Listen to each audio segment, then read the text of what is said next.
ඔයාලට මාෂි කිචන් එකට ඔයාලව සාදරයෙන් පිළිගන්නවා. මම අද ඔයාලට හදන්න කියලා දෙන්නේ රස චිකන් කරි එක. අපි බලමු ඒකට මොනවද ඕන වෙන්නේ කියලා.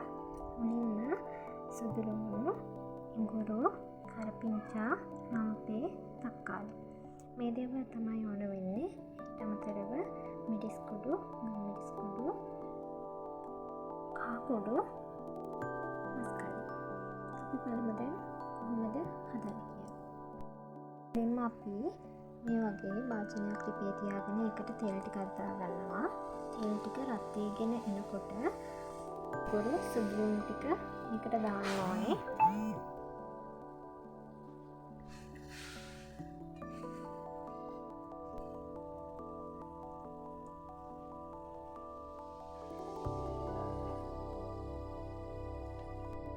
මේ වගේ ඉඟුරු සුදු ලුණු ටික පැදගෙන එනකොට අපේ තක්කාලි ටික,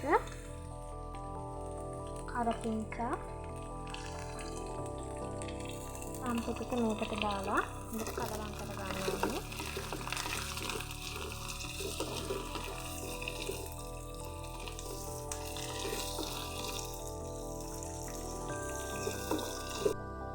මේ වගේ අපි ඉඟුරු සුදු ලුණු ටික බදගෙනකොට ඒකට මිරිස් කුඩු, ගම් මිරිස් කුඩු, කහ කුඩු,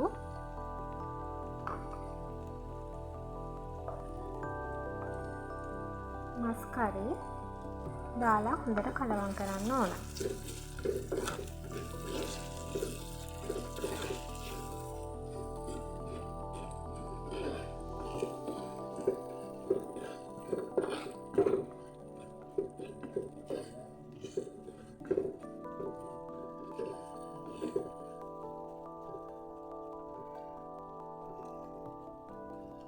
ඊට පස්සේ මේක ටිකක් කලා අපි ලිපේ තියාගෙන චිකන් ටික දාගමු.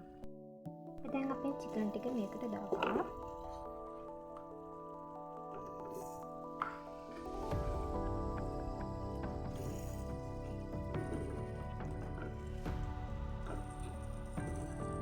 චිකන් ටික දාගෙන හොඳට කලවම් කරගන්න.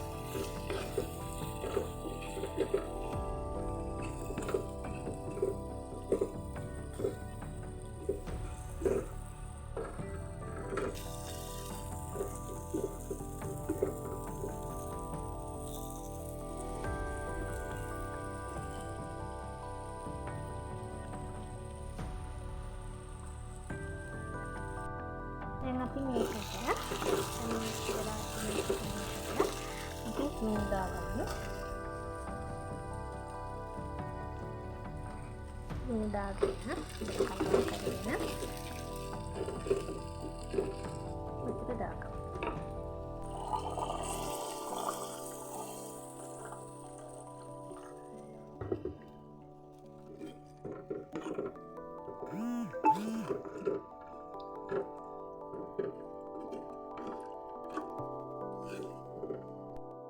මේ චිකන් කරි එක හොඳට වහලා විනාඩි 5ක් විතර තියන් දෙමු. මේ විනාඩි 5කට පස්සේ අපි හදපු චිකන් කරි එක අපි දැන් මේක පින්වා ගමු. මේ තියෙන්නේ අපි හදපු රසමරස චිකන් කරි එක. ඔයාලට ඉක්මනට මේ වගේ චිකන් කරි එකක් හදාගන්න පුළුවන්. මාත් එක්ක රැඳිලා ඉන්න මාව සබ්ස්ක්‍රයිබ් කරන්න. ආයෙමත් ලස්සන වීඩියෝ එකක් අරගෙන මම එන්නම්.